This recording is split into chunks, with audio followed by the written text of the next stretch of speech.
Sejam todos muito bem-vindos ao Cumbre Agrocast. Eu me chamo Felipe Treitinger, sou fundador da Cumbre, a sua escola de negócios e carreira para o agro. Aqui, como vocês já sabem, em todo episódio nós vamos trazer uma grande referência do agronegócio para trazer conhecimento prático e aplicável para a tua vida e para a tua carreira. A gente vai falar sobre marketing, vendas, estratégia, liderança, finanças, habilidades comportamentais, habilidades hard skills também, tudo isso para poder agregar para você e para a tua vida. Hoje o nosso tema é bastante interessante, um convidado super especial. A gente vai falar de como implementar mudanças estratégicas dentro das empresas do agro. E para apresentá-los da maneira correta, vou pegar aqui minha colinha. Tá? Ele é italiano, ele trabalha como Head de ERP para as Américas na Yara Fertilizantes, e que é a maior indústria, aliás, de fertilizantes nitrogenados do mundo. Ele possui mais de 16 anos de experiência no setor e na indústria química. Trabalhou aproximadamente metade da carreira na Europa e a outra metade aqui na América Latina. Já passou pela posição de vice-presidente de soluções industriais no Brasil, foi CEO do México e VP de Marketing, Estratégia e Inovação aqui no Brasil, antes de assumir a posição atual de Head de RP para todas as Américas, tá? A posição que ele ocupa hoje. Ao longo da carreira tem transitado em vários mercados geográficos, também em vários negócios, tá? Em áreas funcionais da empresa, vendas, marketing, desenvolvimento de negócio, tecnologia, inovação e general management. Eu tenho muito prazer de apresentar aqui para vocês Gianni Canetti. Muito bem-vindo ao nosso podcast. Obrigado pela tua presença. Obrigado pelo convite. Bom dia, um prazer estar aqui. É isso aí, vamos bater um papo aqui, Gianni, vamos agregar para os nossos espectadores, tá?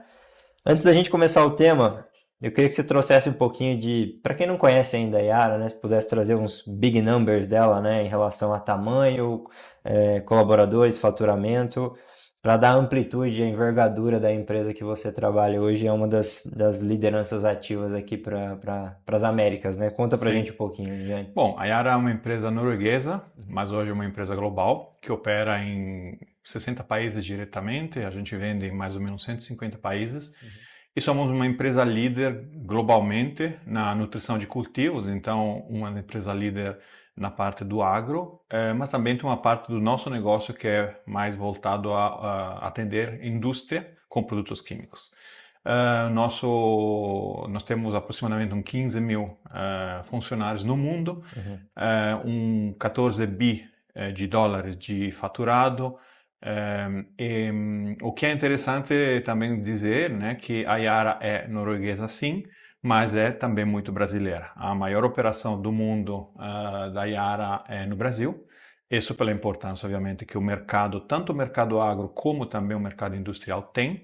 E para você ter uma ideia, hoje globalmente 70% do nosso negócio é agro, então o nosso DNA realmente tem a ver com nutrição de cultivo, mas também tem uma parte, um 30% aproximadamente, onde a gente atende outras indústrias, né, onde o cliente não é o produtor agrícola. E aí a gente atende automotivo, mineração, cosmética, indústria da alimentação, tratamento de água, realmente temos um portfólio muito, muito amplo. Então esse é mais ou menos o tamanho e as características principais da Yara. Muito bom, Gianni. E me conta um pouquinho sobre a tua trajetória agora. Como é que foi até a atual posição, né, de Head de RP para as Américas? Você veio do agro? O agro te adotou? Me adotou, eu diria, disso. porque o meu perfil é um pouco atípico, na verdade, numa posição sênior numa empresa que é focada em agro. É mais comum, eu diria, encontrar pessoas que começaram como engenheiro agrônomo, na agronomia e depois, né, ao longo do tempo a carreira evolve na direção mais de tipo comercial, por exemplo. No meu caso, eu me formei em economia e marketing. Aí eu comecei uma parte da carreira, 7 anos, na Shell, então trabalhando com energia e serviços à energia ao cliente.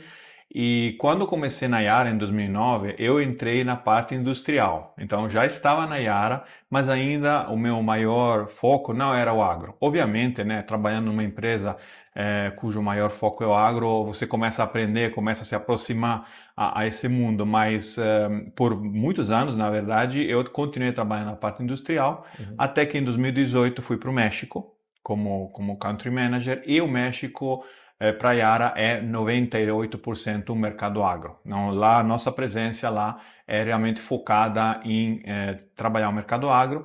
E aí, obviamente, comecei a realmente me aproximar, fui adotado, como você falou, por essa indústria e continuei. Teve muito aprendizado, estudei agronomia, que não foi fácil, porque não é tão fácil, tão automático para quem não tem o background certo.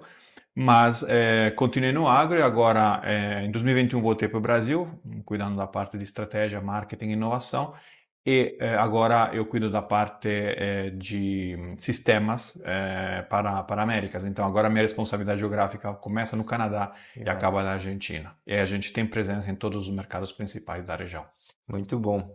E entrando um pouco agora, entrando realmente no assunto agora, tá, Jane? Você é escalado, né? A gente já teve um café antes, conversou um pouco sobre isso, para estruturar processos, acelerar resultados e implementar inovação no local que você chega. Então, você tem essas características, né? Essas skills como executivo de realmente entregar resultado.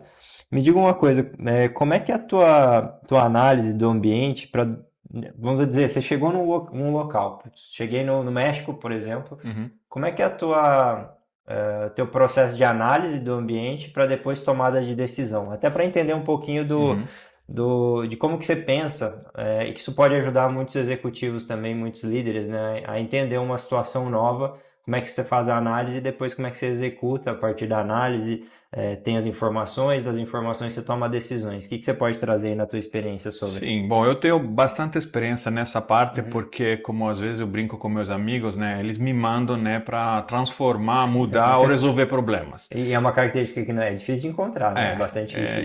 E eu fiz isso em várias geografias, em vários mercados, então tenho sim uma experiência. E posso dizer que não existe uma receita, não existe uma solução, uma resposta que sempre funciona. Então, para mim, tem alguns pontos importantes. Em primeiro lugar, quando você chega, não chegar com uma resposta já no bolso. Então, você chega lá e tem que realmente entender o que está acontecendo e começar a pensar nas soluções, na resposta, nos ajustes, na transformação que seja adequada. Então, em primeiro lugar, não chegar com uma resposta já pré-definida, porque isso aqui normalmente não necessariamente dá certo. Em segundo lugar, escutar. Né? Quando você chega, me aconteceu aqui no Brasil, me aconteceu no México, eu chego, eu sou a pessoa que provavelmente naquela sala conhece menos do negócio. Sim. Mas, então, é importante escutar, é importante começar a entender um pouco, escutar todo mundo. E, obviamente, tem que ser uma escuta ativa, não pode ser uma escuta passiva e tudo que te contam vale. Tem que começar já a desafiar e nessa escuta você começa a formar algumas ideias, né? Normalmente, o que acontece é que quando você chega, não é que o mundo para você ficar escutando, começar. Então, já tem que começar a tomar algumas decisões, né? As decisões já começam, claro, tem as decisões maiores, tipo estratégico, vão esperar um pouco mais, mas também é bom entrar jogando um pouco. Então, não é só ficar lá na espera, até porque eu estou extremamente convencido que a rapidez, o timing, tomar decisões e avançar, já implementar, tem uma importância, né? O tempo faz diferença às vezes. Então, com certeza, não chegar com uma receita pronta, escutar e, para mim, super importante, dados e fatos. Né? Eu aprendi a ser muito analítico. Eu sou, por minha natureza, analítico, mas no trabalho eu realmente aprendi como os números, às vezes, já te dão uma boa indicação da direção para tomar. Os números te contam algumas coisas. E dados e fatos são super importantes. Nem sempre temos o luxo de ter todas as informações, né? Tem que ter um pouco de estimativo, mas olhar os números, olhar um conto econômico, fazer uma análise de portfólio de produto, são coisas básicas, mas isso já te dá uma grande direção. Obviamente, o elemento de intuição não é irrelevante, mas dados e fatos, para mim, são super importantes. E aí você começa com tudo isso, né, escutando, comparando com dados e fatos, a começar a tomar uma direção e construir uma solução. E é importante quando isso é possível, quando tem um elemento de confiança, construir isso com o teu time, né? Envolver ele na construção. Claro, se não tem confiança, se não tem performance, aí é outro tipo de decisão que tem que tomar. Mas quando tem possibilidade, construir junto com o time, que é a melhor forma. E ir avançando com flexibilidade, sabendo que algumas decisões potencialmente vão ter que ser revisadas, né, ajustadas, mas aí já começar a jogar e não esperar só fazer um mega trabalho estratégico de 3, 6 meses, porque o mundo não para. Né? O mundo do negócio não para. Então, esse para mim são algumas dicas, vamos dizer, que podem ser úteis. Perfeito, Eugênio. E dentre a tua experiência, qual que foi o maior desafio que você enfrentou profissionalmente? E quais foram os aprendizados? De tudo que você passou, de todos os países que tu viveu? Desafios numa carreira onde você quer crescer, desafios tem que fazer parte do jogo, né? E desconforto, né? Então, eu acho que diariamente tem desafios, mas eu teve momentos de pico, eu diria, né? Eu, por exemplo, quando eu comecei na Yara, eu fui chamado para um negócio completamente novo, que tinha poucos meses de vida, e que precisava estruturar esse negócio. Por um lado, era um negócio que estava crescendo muito, a planta estava começando a produzir, então pronta para, entre aspas, inundar o mercado de produto, mas o negócio não tinha elementos estruturados, não tinha crédito estruturado, não tinha canais, estratégia, comunicação, e era um produto novo, numa indústria nova, diferente do agro, que a Yara não conhecia bem. Então, para mim foram 6 meses extremamente intensos, porque todo dia era para resolver um problema, começar a estruturar, com apoio da estrutura local. Naquele momento eu estava trabalhando na Itália, mas realmente foi extremamente desafiador. Então, carga de trabalho alta, decisões a ser tomadas constantemente, pôr a casa em ordem às vezes. A gente tinha um parceiro que não estava performando, então como tratar essa situação para melhorar ou eventualmente mudar de parceiro. Então, realmente, nesse caso foi realmente estruturar algo que não tinha estrutura. Outro momento de grande desafio foi quando eu comecei aqui no Brasil, em 2014, né?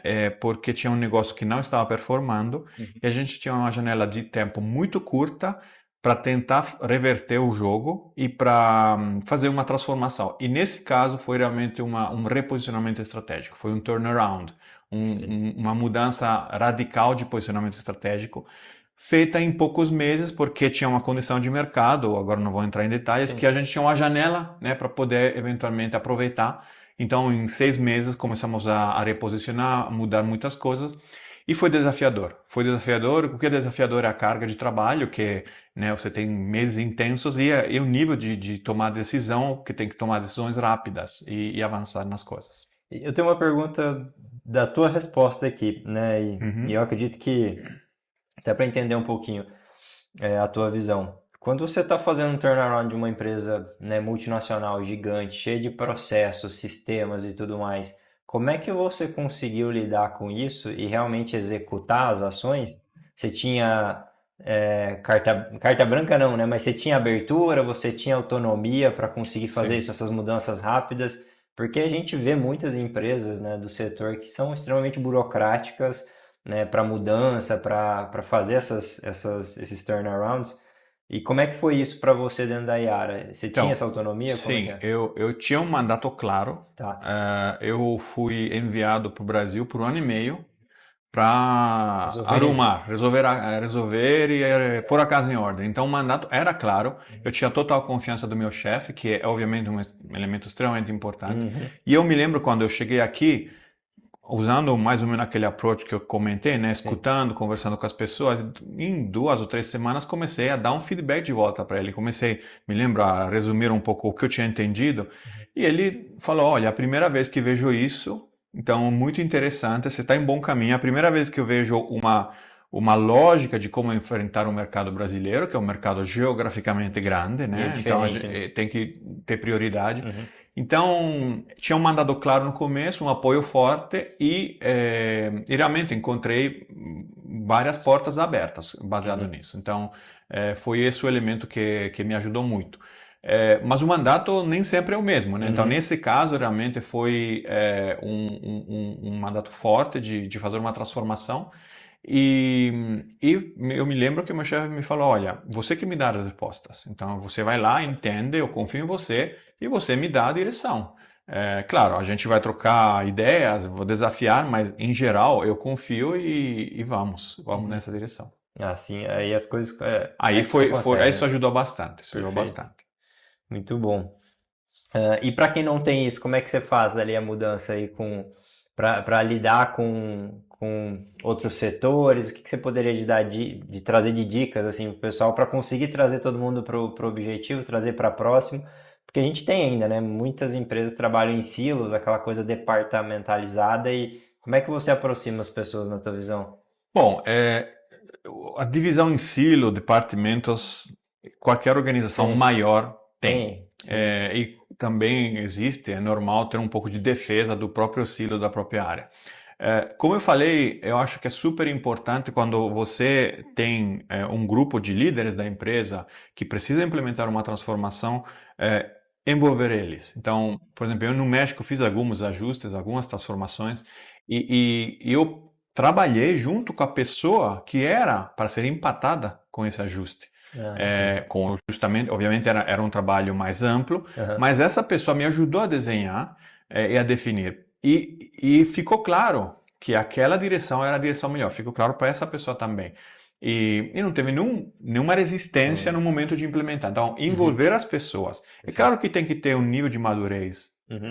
de maturez ou maduridade? Maturidade ali, né? Maturidade adequado, né? Tem que ter um nível Uhum. de conhecimento profissional alto e de confiança. Mas esse é um ponto importante para conseguir avançar. Outro aspecto para mim extremamente importante é dosar a transformação.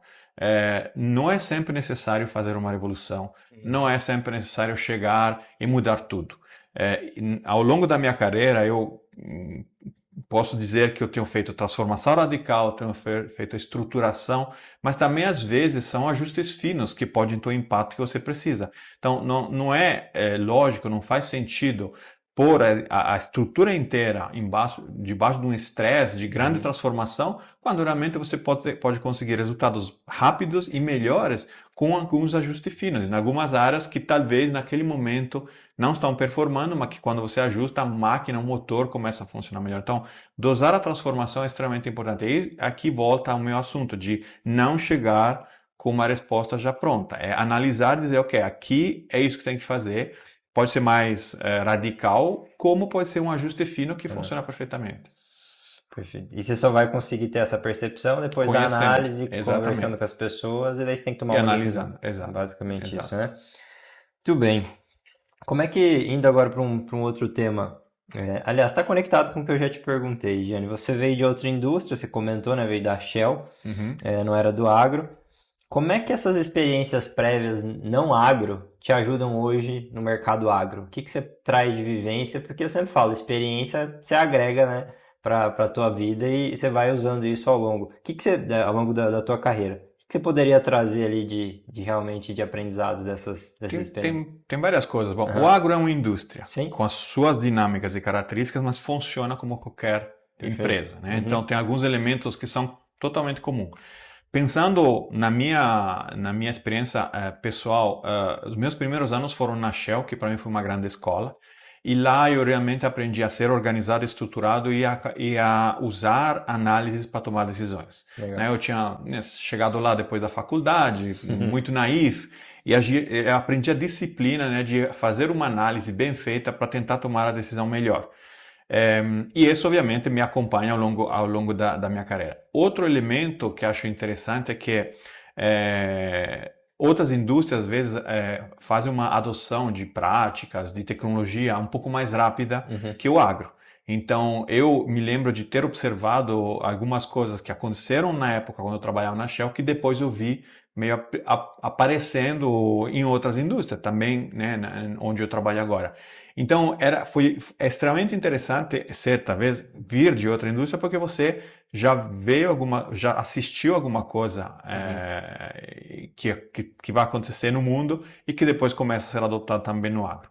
E outro elemento também, algumas formas de vender, algumas práticas, algumas soluções tecnológicas podem ser mutuadas de outras indústrias e adotadas no agro. Isso acontece, está acontecendo, e acho que esse é outro elemento. Então, em geral, eu diria, trabalhar em vários mercados geográficos e em várias indústrias te dá uma abertura, uma flexibilidade e dizer, olha, eu me lembro que lá funcionou. Será que aqui funciona? Vamos testar? Vamos conversar sobre Sim. isso? É isso, eu acho que é o ponto principal, essa flexibilidade, essa abertura além de alguns elementos básicos, né, como eu falei, saber fazer um pouco de análise financeira Sim. vale em qualquer indústria. Aí você aprende talvez no primeiro trabalho e depois vai continuando Vai a usar. agregar. O que eu sempre digo, tem muita gente no agro, né, Jane, que fala, mas o agro é diferente, o mercado é diferente. Sim, Sim, ele é particular em certos pontos, claro, tá mas é certo. claro que você consegue agregar muito de outras indústrias, de outras empresas também, se você tiver senso crítico, né? Se você conseguir analisar ali. Ah, Mas e- é correto dizer que o sim, agro é ele diferente. Eu posso te é dizer que o agro brasileiro é diferente do agro do mexicano, que é diferente do agro colombiano. Eu posso dizer que o agro do Rio Grande do Sul é diferente do agro de São Paulo. Mato Grosso. Isso tem que considerar. São Sim, sim. cultivos diferentes, solo diferente, clima diferente, Tamanho de modo tamanho diferente. totalmente diferente. Sim, Temos que considerar tudo isso. Mas, afinal, a gente está falando de um negócio. Onde tem um investimento, tem que ter um retorno, tem que ter um equilíbrio, uma sustentabilidade. perfeito. Então, em geral, alguns elementos são em comum e Uhum, fazem sentido. perfeito. Vamos falar um pouquinho da tua experiência lá no México, de 2018 a 21, que você assumiu a posição de CEO da empresa. Como é que foi tua experiência lá? Qual que era teu objetivo? Qual que era a tua missão quando você assumiu essa posição? E como é que você chegou? Como é que você saiu lá dessa experiência? A experiência foi super interessante, Uhum, tanto do ponto de vista pessoal, porque é morar em um país diferente, eu aprendi espanhol, né? E do ponto de vista profissional, foi super interessante porque eu cheguei lá e para mim era tudo novo. Foi a uhum, minha primeira vez trabalhando no agro, com um portfólio de produto diferente, uma logística diferente, dinâmica diferente, cultivo diferentes. Então, foi os primeiros meses de grande aprendizado. O meu mandato lá era bem diferente do meu mandato em outras situações. O México é um país extremamente estratégico para a Yara, é um país que está crescendo muito bem, o agro. Tem uma proposta Yara que tem um bom fit com o mercado uhum. mexicano e é um produto é um mercado de produto de alto valor para nós, e para o agricultor. Perfeito. Então, é realmente o segundo maior mercado da América Latina, então super, super importante. E quando eu cheguei lá, o México estava entregando um resultado positivo. Estava Uhum, crescendo, estava entregando um resultado positivo, então não tinha uma situação crítica perfeito. a priori, vamos dizer. O ponto era que o México estava crescendo menos do potencial do mercado, menos Uhum, da ambição da Yara naquele sim. mercado. Então, a minha solução lá não foi uma revolução, né? Mas foi realmente fazer alguns ajustes finos. Então, eu comecei a reestruturar um pouco a parte agronômico-comercial. Nós trabalhamos basicamente com três pernas: agronomia, marketing e vendas, né? Que Uhum, tem que trabalhar bem sincronizadas. certo. Simplificar a parte de logística, tentar um pouco reduzir os vários armazéns que a gente tinha para ter uma simplificação. De um lado, simplificar o portfólio, tirando produtos que não estavam agregando valor, mas ampliando e focando muito em novos produtos, né, de alto valor que, na verdade, estavam já no México, estavam crescendo 30% ao ano, mas tinham um potencial muito maior. A gente conseguiu crescer com essa linha de produtos foliares 80, 90% ao ano. Então, em 3 anos, por 3 anos, a gente sempre quase que dobrava a venda e é alto valor. Né? É volume sim, mas na verdade a gente está falando de alto valor. Então, esse foi o trabalho, né? Tanto na área de portfólio, logística, na parte de estrutura comercial um pouco. E um ponto importante, eu me lembro que tinha um plano de incentivo ao vendedor que não estava alinhado com a nossa estratégia. A estratégia da Yara, em geral, é vender produto de alto valor, de alta tecnologia. A gente tem tecnologia de ponta, então a gente foca um pouco em commodities e muito em produtos que a gente desenvolveu que são de alto valor. E o sistema de incentivo não estava contando essa Alinhado. história. Então, eu me lembro que a gente trabalhou para ajustar isso, para refocar um pouco a estrutura. E os resultados foram bons, porque basicamente o retorno sobre o capital mais que triplicou em 3 anos, Uhum. o EBITDA mais que triplicou em 3 anos. A gente teve sucesso em revitalizar algumas linhas de produto, que eu estava falando dos folhares, para ter um crescimento realmente bem acima do que era o histórico. Então, foi uma experiência pessoal e profissional extremamente, Uhum. extremamente positiva e interessante. Muito bom.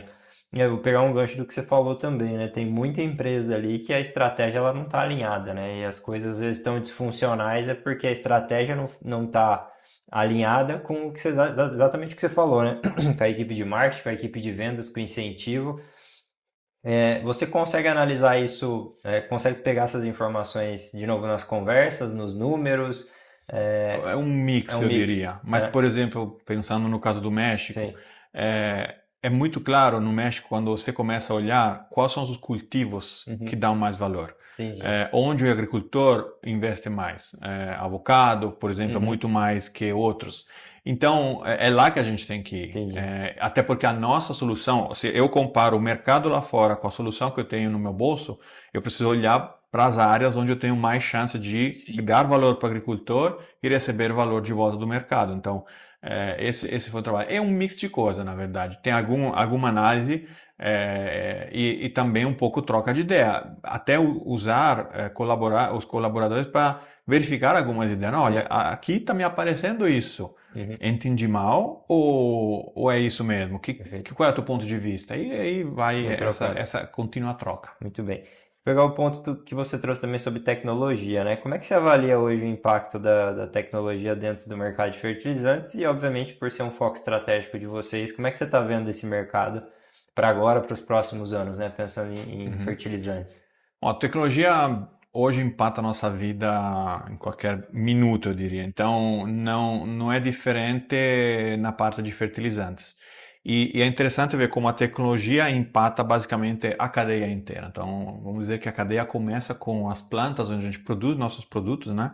Hoje são radicalmente diferentes do que eram 15 ou 20 anos atrás. Claro, alguns processos são os mesmos, mas Sim, outros hoje tem plantas muito mais digitalizadas, o portfólio de produto é diferente, os produtos são cada vez mais tecnológico, mais novo. Então, já lá a gente teve um impacto da tecnologia e isso vai continuar e vai aumentar. Se a gente vê a cadeia logística também está mudando, mudou. Hoje a gente tem tecnologia para rastrear produto, para garantir a qualidade, que são obviamente diferentes e melhores do que era 10, 5 anos atrás. Mas eu acho que outro grande elemento é o momento de relacionamento com o cliente e como o cliente pode usar tecnologia para aplicar o produto e usar o produto melhor. Nós tivemos, de uma certa forma, no período da pandemia, uma aceleração de algumas coisas, né? De algumas ferramentas, até reuniões virtuais e tal.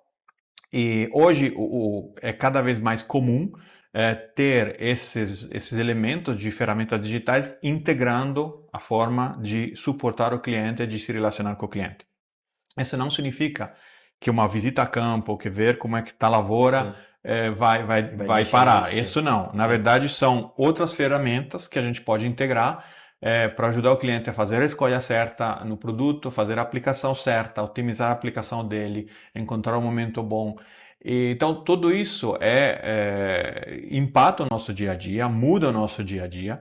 E além disso, obviamente, tem tecnologias que alguns anos atrás eram o futuro e hoje são o presente, sim. drones, informação que vem de satélites e tal. E isso só continua e só acelera, na Sim. verdade. Então, tecnologia impacta a cadeia inteira, impacta o agro. E o que é interessante observar é que, se a gente vê o Brasil, os agricultores brasileiros estão na frente. Sim, eles estão na vanguarda. Estão na vanguarda. Tem uma adoção Uhum. boa, se eu comparo com o México, por Né? exemplo, né? Tem uma adoção alta de tecnologia e é uma tecnologia que ajuda o agricultor a produzir mais, a usar melhor, de forma melhor os recursos e também a garantir uma melhor sustentabilidade no final, porque quanto menos recursos para produzir Sim. o mesmo ou mais, tanto melhor. Perfeito. Vamos lá. Indo para um aspecto mais do cenário atual, tá, Jane? A gente tem anos desafiadores, né? Esses últimos 2 anos para o nosso agro. Juros altos, margens apertadas, redução de custo de pessoas também. Como é que você enxerga esse momento para o setor, né? O que você pode trazer de possíveis desdobramentos para o próximo ano? Uhum. A tua visão, né? Que você tem acesso, de novo, a pessoas do mundo inteiro. Que a gente está no fundo, no meio, a gente está voltando agora? Qual que é o ciclo aqui que se a gente analisar a É, base da tua percepção? Bom, é difícil te dar uma resposta Sim. tão firme e tão, Aham. né, branco no preto. Sim, sim. É real que os últimos 2 anos, esse ano vai ser um pouco mais desafiador do que foram os outros anteriores. O agro brasileiro teve anos muito bons em geral, e isso é confirmado pelo peso e pela importância que o agro brasileiro tem no PIB do Brasil, por exemplo, né, Uhum. que foi aumentando. Hoje a gente tem um cenário um pouco mais complexo, como você falou, crédito complicado, juros altos, mais pressão de preço. E tem também uma outra variável relativamente interessante que é as possíveis mudanças e ajustes de tipo geopolítico, né? A nova administração Trump nos Estados Unidos, quais são os movimentos que a China vai fazer, Rússia, Índia, são grandes países que, obviamente, podem tomar decisões de direções e isso impacta, às vezes diretamente, às vezes indiretamente, o Brasil. Então, assim, no curto prazo, acho que a melhor resposta a isso é disciplina, foco na eficiência. Então, fazer investimento muito bem pensado, garantir uma eficiência dos custos, né? Talvez ser um pouco até conservador em algumas decisões, mas fazer um trabalho de otimização de curto prazo, isso sim. No médio e longo prazo, a gente vai começar a ver que direção que toma o mundo, né? Mas, para mim, o que é interessante também é não esquecer do longo prazo. Então, o longo prazo, se a gente pensa nas características do agro brasileiro, todos os elementos fundamentais estão presentes, né? O Brasil já tem hoje uma posição importante a nível global, né? Em contribuir, basicamente, a alimentar o mundo. A demanda de alimentos vai aumentar, então o papel do Brasil pode continuar a ser um papel chave. O Brasil tem terra, obviamente respeitando as áreas que tem que ser absolutamente preservada, tem água, tem um clima positivo, e aqui não estou te contando nada de novo. Sim, sim. Mas o Brasil também tem tecnologia, tem conhecimento, né? Tem universidades, tem o Embrapa, que na verdade contribuíram nos últimos 30 anos a transformar radicalmente e evoluir, permitir uma evolução do agro brasileiro. Então, nesse sentido, o Brasil tem os ingredientes, os fundamentais estão lá. É fisiológico, se a gente observa um período longo, os altos e baixos, mas os ciclos, exatamente, mas eu acho que são esses fundamentais que são positivos e que podem garantir ainda um futuro positivo para o Brasil. Então, o curto prazo, não podemos esquecer do curto prazo, né? Tem que ter disciplina e foco no curto prazo, eficiência, mas também saber que os elementos de base positivos para garantir desenvolvimento estão lá. E não desaparecem só porque tem um ano complexo. Claro, com todos os desafios de tipo infraestrutural, de tipo financeiro, que às vezes um mercado como o Brasil pode trazer, mas os elementos fundamentais ainda estão presentes. Perfeito. Jânio, vou pedir licença aqui para fazer um convite para o pessoal rapidamente aqui para a nossa próxima imersão em liderança e gestão no agro com o C-Levels, tá? São 2 dias inteiros aqui em São Paulo com executivos, com lideranças, né, CEOs, C-Levels, que vão ensinar você práticas e estratégias para liderar melhor a tua empresa, para fazer a gestão do teu negócio. Se você tem interesse, clica no link aqui na descrição ou aponte o celular para o QR Code que vai estar aqui na tela. Fica aqui meu convite para você. A nossa equipe vai entrar em contato contigo após esse pré-cadastro para avaliar se você realmente, se é o momento certo para você fazer essa imersão. Caso não seja, a gente direciona para outros produtos nossos também. Então fica aqui meu convite para vocês, tá? E vamos voltar agora para a segunda parte aqui do podcast. Jane, muito bom o papo. Eu quero fazer uma pergunta agora mais de pensando no futuro, tá?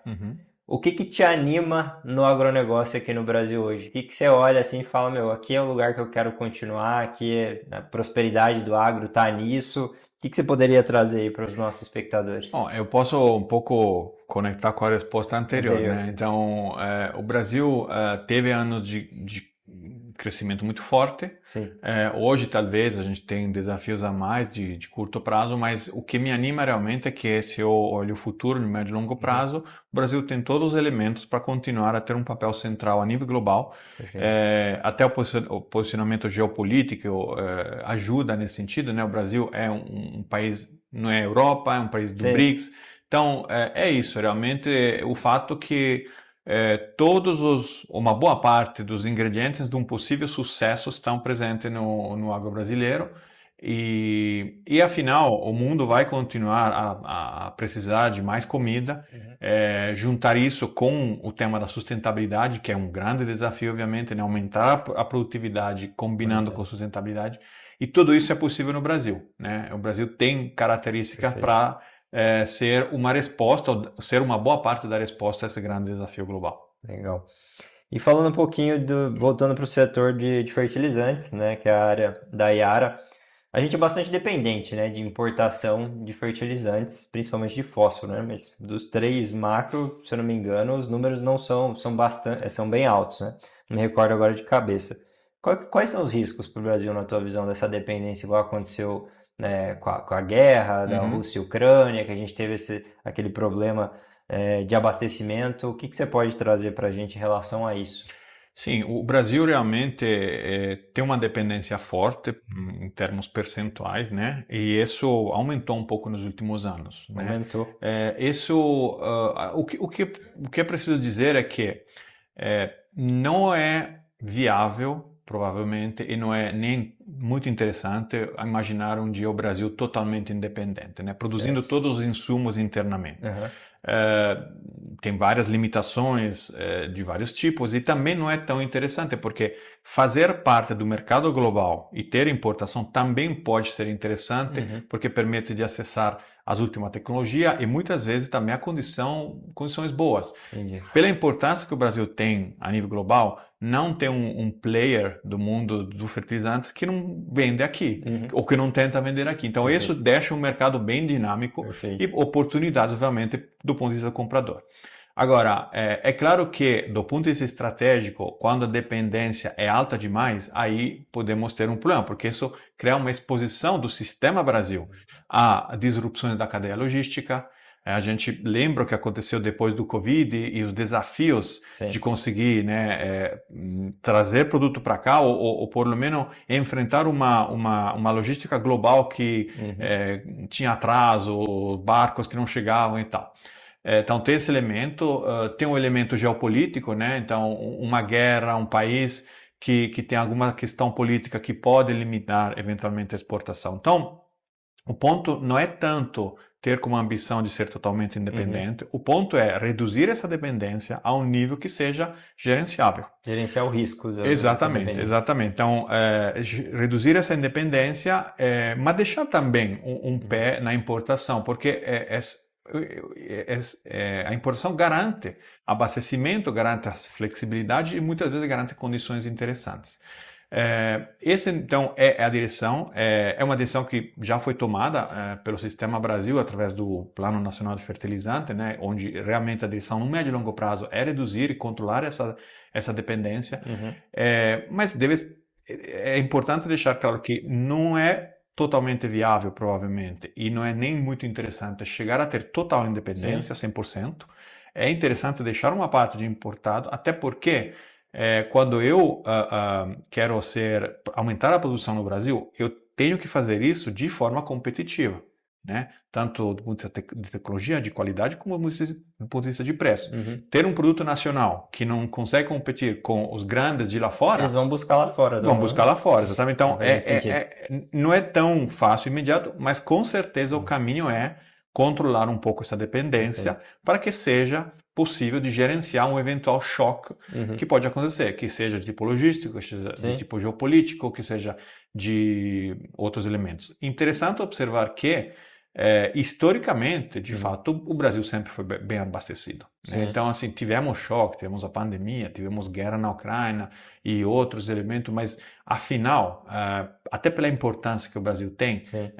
o mercado sempre conseguiu ser abastecido. E muitas vezes o desafio logístico é muito mais interno, Do né, que de concentrar o transporte no período da safra que de fora. chegar no porto, né? Chega no porto, o problema é chegar no produtor. Exatamente. Aí é o desafio logístico nosso. Se a gente Exato. entrar nessa seara, né, Gianni? Aí Aí é. não, Quantos por cento, você tem esse número? Eu não me lembro exatamente. Quantos por cento do transporte, né, da nossa produção é feita via rodoviário? não tem o número, mas É um absurdo. é, E a gente tem potencial para trabalhar com outros, né? Então, tem várias ferrovia. coisas, tem É, cabotagem. A Yara foi até exatamente. inovadora nesse sentido, a gente fez cabotagem Perfeito. do Rio Grande do Sul para o nordeste do país. Aham.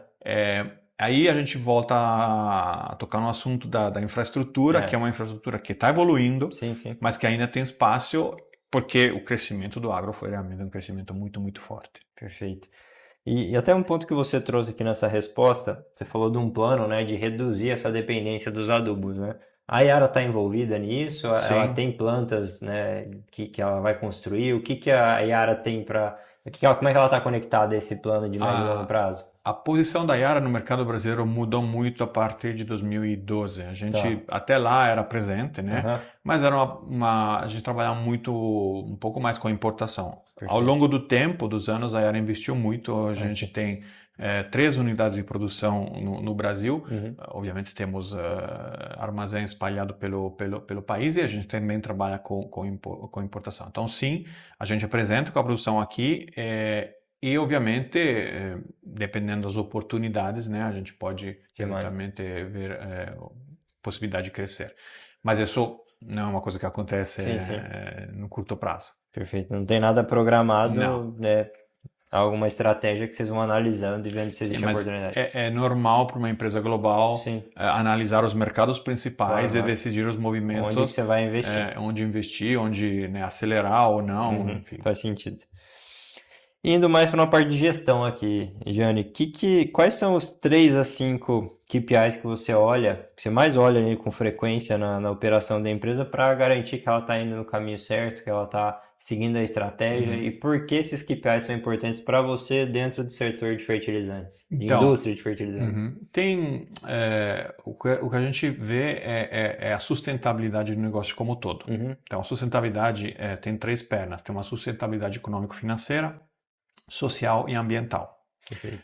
Na parte econômico-financeira, tem vários indicadores que a gente pode usar. Uhum, E muito depende da fase, do momento, da prioridade da empresa. Mas eu diria que os primeiros 2 mais interessantes são o retorno sobre o capital. Então a gente ROI. mede lá quanto é o retorno sobre o capital que eu estou investindo naquele mercado. E outro indicador é o EBITDA, que me dá uma ideia do resultado econômico da atividade. Contudo que, obviamente, o EBITDA não é, né, a Bíblia não é, tem que ser, assim, os 2 números tem que dar uma olhada e depois tem que entender o que tem por trás, Sim. né? Isso é realmente uma análise completa. Então, esses são 2, não são os únicos, né? Porque dependendo do tipo de resposta que você quer tentar receber, os parâmetros podem ser diferentes. Do ponto de vista social, a gente tem, obviamente, vários indicadores ligados à diversidade, a garantir que a nossa estrutura seja uma representação do mundo da sociedade onde a gente trabalha. Começa com representância de gênero e vai assim com outros variáveis. E tem um ponto extremamente importante para a Yara, que é a questão da segurança no trabalho, né? Então, quando a gente fala de impacto social, quando a gente vê a sustentabilidade social, isso para nós significa que, de fato, não é aceitável, não podemos aceitar que um colega se machuque no trabalho. Uhum, Então, a gente tem começado uma jornada 10 anos atrás, um pouco mais, assim, acelerando 10 anos atrás, mas já tinha começado, de focar realmente em saúde e segurança e reduzir, e conseguimos números muito bons em reduzir acidentes de trabalho e coisas que podem acontecer. É um trabalho de longo prazo. A nossa ambição, o nosso objetivo, na verdade, é chegar a zero, porque ninguém deveria se machucar, né, no trabalho.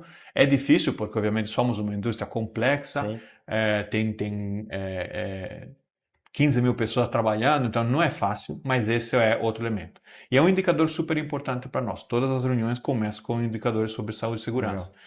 E na parte ambiental, então outro parâmetro que a gente agora começa a medir cada vez mais é a questão de emissões de gases de efeito estufa. Como a indústria fertilizante é uma indústria que emite muito, Sim. a gente tem começado aqui também uma jornada de redução alinhada com os Acordos de Paris. E já chegamos a ter vários resultados de redução. A nossa ambição de longo prazo é chegar a ser neutrais em 2050, considerando toda a cadeia. Então, escopo 1, escopo 2, escopo 3, considerando não só a minha unidade, a minha Tá. produção, mas também o ciclo do O meu ciclo. produto, Sim, até incluindo a o... aplicação. Uhum. E esse é um grande desafio, mas é outro elemento. Então, tem, obviamente, parâmetros financeiros, mas também parâmetros de tipo social e parâmetros de tipo ambiental que a gente, a nível global, está medindo para medir o Tá nosso bom. sucesso. Vou pegar agora, você falou de sustentabilidade, né? Que é a próxima pergunta também. Você já trabalhou, né, com Sim. sustentabilidade dentro da Yara também. Como é que você vê que a gente vai avançar nesse tema nos próximos anos, né? Você já comentou até um pouco do que vocês Uhum. estão olhando, né? Sim. Mas que ações concretas que a Yara Então, executa e que você pode trazer aí de experiência? sustentabilidade é um tema de longo prazo, Sim. não se improvisa. E nesse sentido, a Yara já trabalha a sustentabilidade há muitos anos e já entregamos bons resultados com aceleração, eu diria, nos últimos 3, 4 anos. Por que a gente foca também na sustentabilidade? Porque aproximadamente 20-25% das emissões de gás de efeito estufa são devidas à produção de alimentos. Uhum. Agora, a gente não pode parar de produzir alimentos, né? Sim, Mas ao mesmo tempo tem que saber que isso tem um impacto. E perfeito. a Yara, né, que produz fertilizante, basicamente alimenta as plantas que depois nos alimentam. Sim. E aí a gente tem que fazer o nosso papel. A indústria de produção de alimento, como todos, tem que fazer o papel, cada um faz o próprio. Um, então, a sustentabilidade é um tema de longo prazo, com altos e baixos, né? Até por mudanças políticas, ajustes, mas o horizonte é que a sustentabilidade é necessária, até porque o primeiro a ser impactado quando acontece um evento climático é o agricultor. Né? E a gente tem começado a observar eventos climáticos um pouco mais extremos, um pouco mais Sim, frequente, total. no Brasil como em outras regiões do mundo. E a Yara tem trabalhado isso, e eu já posso dar alguns exemplos, né, Uhum. concretos. Por exemplo, nós começamos muitos anos atrás, eu acho que uns 10, 15 anos atrás, instalando catalisadores nas nossas unidades para reduzir de 90% até 90% as emissões de dióxido nitroso. Hoje essa é uma tecnologia basicamente padrão nas nossas unidades. E o grande foco dos últimos anos é fertilizante a baixa pegada de carbono. Então, nós já começamos a entregar esse tipo de fertilizante Uhum. aqui no Brasil para cochupé, na Argentina para um produtor de papa, na Colômbia para produtor de café. São produtos que têm uma característica muito interessante. O produto em si é o mesmo de sempre. Então, Uhum. para o agricultor não precisa mudar nada. O que muda é a forma de produzir, é a energia que a gente usa para produzir. Então, a gente usa ou energia renovável, ou a gente usa, por exemplo, no caso do Brasil, biometano, né, para chegar a produzir amônia a baixo impacto e, de consequência, um fertilizante a baixa pegada de carbono. Então, é interessante porque o agricultor não precisa ajustar, mas ele já começa a ter uma emissão menor e a Uhum. gente faz o trabalho em casa, né, nas nossas unidades. Sim. Então, a gente está investindo muito nessa área. Os maiores investimentos da Yara são realmente nos últimos anos nessa área. E, além disso, ampliar o portfólio, né? O foco, por exemplo, em bioestimulantes, né? Que Uhum. são outra categoria de produto que não só exatamente nutrição, mas que ajuda a planta a aproveitar melhor a nutrição, tá? Uhum. Produzir mais e produzir melhor. E também tem outra área de trabalho, é a área de ferramentas digitais, né? Hoje a gente pode ajudar o nosso agricultor a fazer uma aplicação mirada, uma aplicação na quantidade certa, no momento certo, para ele conseguir extrair o máximo valor do fertilizante. E aí ter um menor investimento, que é bom para ele, Perfeito. uma resa, um rendimento melhor e também um menor impacto no meio ambiente. Então, tem várias áreas, né, e várias coisas, mas o que é extremamente importante é que a sustentabilidade não é um exercício de curto prazo, é uma mudança estratégica de médio e longo prazo, Uhum. requer foco, requer investimento e requer, às vezes, modificar um pouco o próprio portfólio, a própria forma de trabalhar, mas também gera oportunidades, né? Se a gente pensa, o agricultor captura carbono.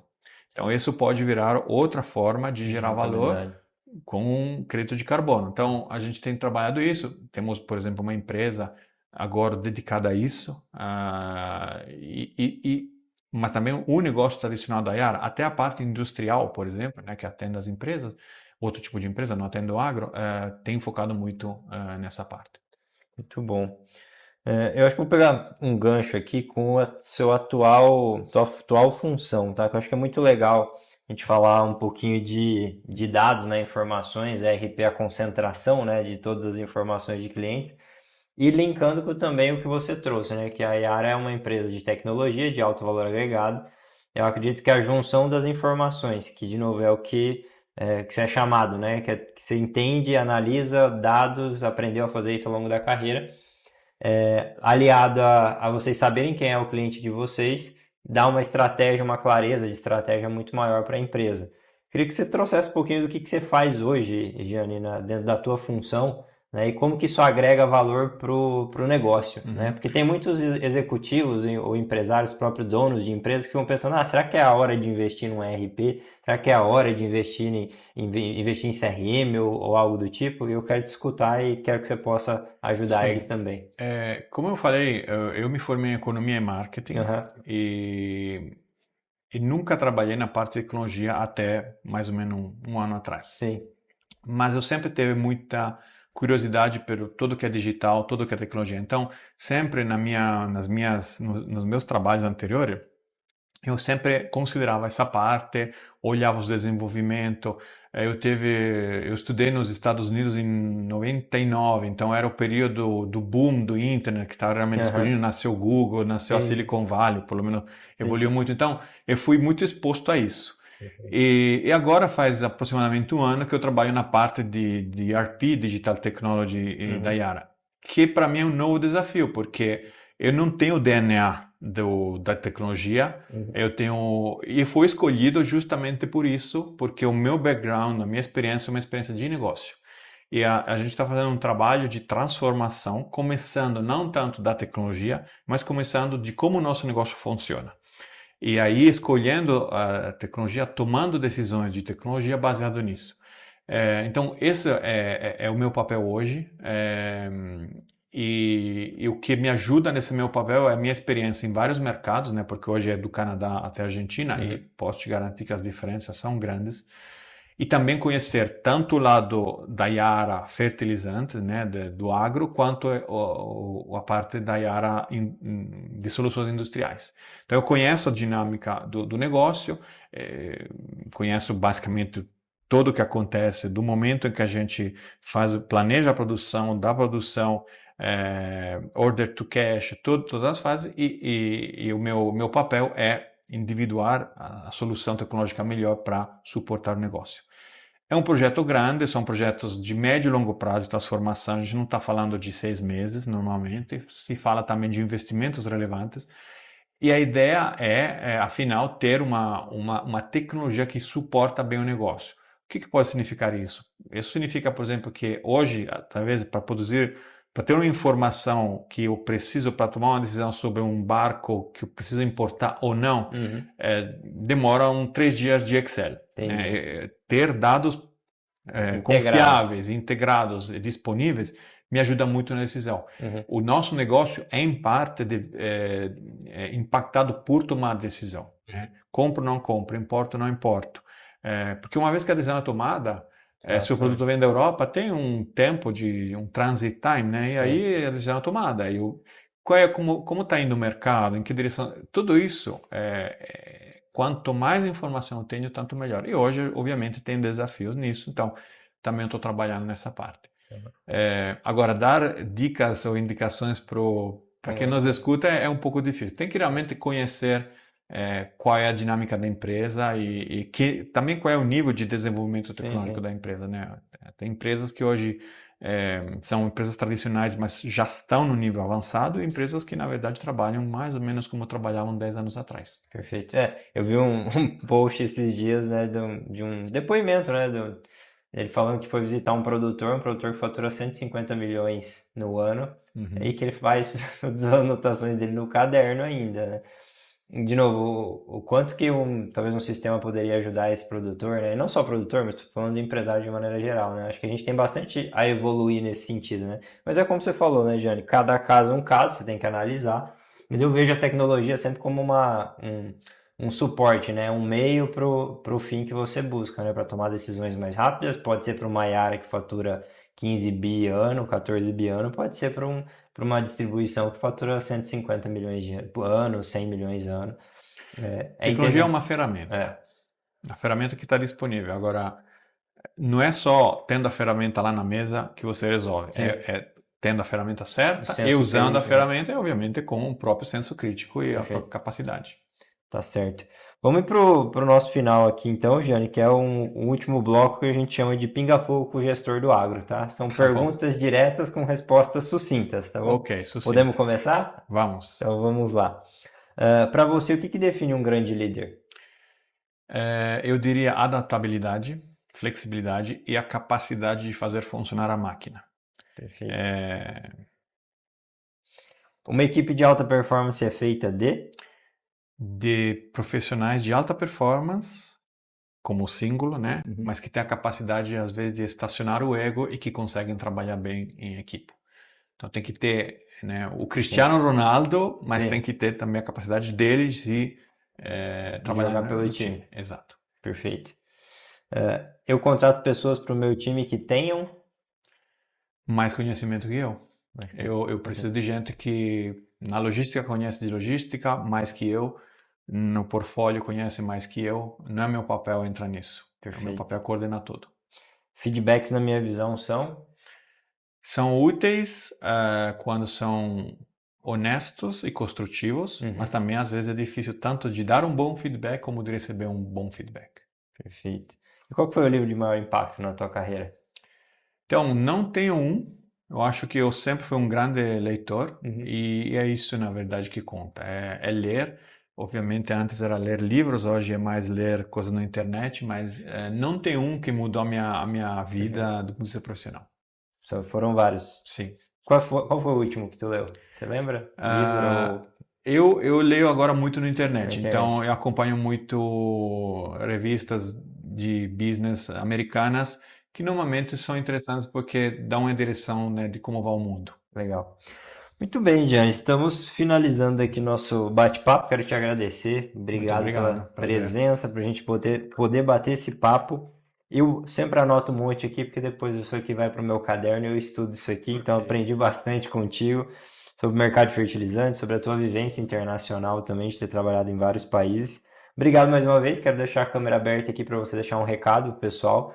Recado final, alguma informação que você queira passar para os nossos ouvintes, fica à vontade. Queria agradecer pela atenção e, bom, vocês me encontram no LinkedIn, caso de interesse, em caso tenha interesse em conversar comigo, bater um papo e acreditar no agro no médio e longo prazo. O Brasil tem um potencial interessante e esse vai se manifestar. Perfeito. Eu quero também fazer um convite para vocês, para quem não conhece ainda nossas redes sociais, cumbre.agro no Instagram, cumbreagro no LinkedIn, nos sigam lá. Vai ter post desse episódio também, então dá um like, compartilha com os colegas. Se gostou do episódio, manda no grupo das empresas. Faz essa informação chegar a mais pessoas, para mais profissionais do agro, que realmente isso possa agregar para vocês que nos assistiram até o final aqui. E obrigado por isso também, tá? Um abraço, a gente se vê no próximo episódio. Tchau!